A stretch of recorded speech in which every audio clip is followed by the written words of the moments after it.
I think you are mistaking the term empathize with the term sympathize. The two mean different things, and let me explain the difference between the two. Empathize means to be able to step in someone else's shoes and to be able to see things from their perspective, to understand how they could have come to a particular set of conclusions. Sympathize means to not only be able to see another person's perspective, but to adopt that other person's conclusions. So the two are very different, okay? Empathize, see how someone came to a set of conclusions. Sympathize, adopt that set of conclusions. Do you see how they're different? Okay. So Oliver Stone has said that one of his goals is to empathize with the individuals he hates the most. Now, he has unequivocally said that he hates these leaders. He hates Hitler. He hates Stalin. He hates Mao. He hates these people. He wants to empathize. He wants to understand the circumstances in which these people rose to power and what makes them tick. Okay? And you know why? You know why? Because it's not until you understand your enemies that you're able to defeat them. If you just label them as evil and not address any of the structural problems or the circumstances that allow these people to rise to power, you have effectively done nothing to prevent it from happening again. People are not so different that when a Stalin goes, if you keep the structure intact, there won't be another one ready to take his place, okay?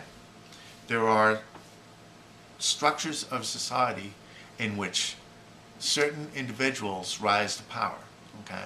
And it's important to understand that. That is what Oliver Stone wants to do. He wants to learn from history, to empathize with these leaders, to understand their perspective, and to understand the environment and the circumstances in which they were involved, okay?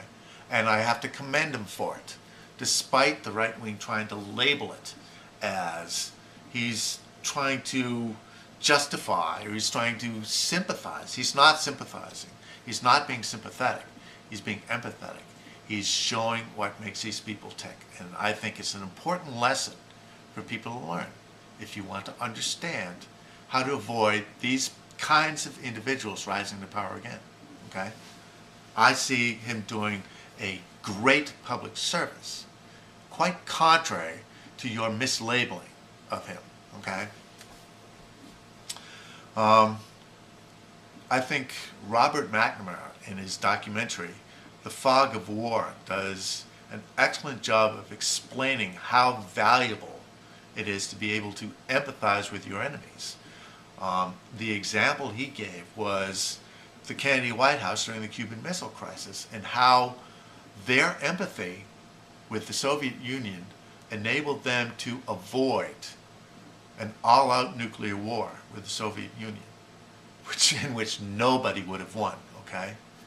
So empathy is very important, extremely important, and I think you undersell it, especially when you confuse it for sympathy, okay?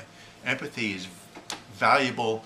It's especially important to practice empathy on your enemies, to understand where they're coming from.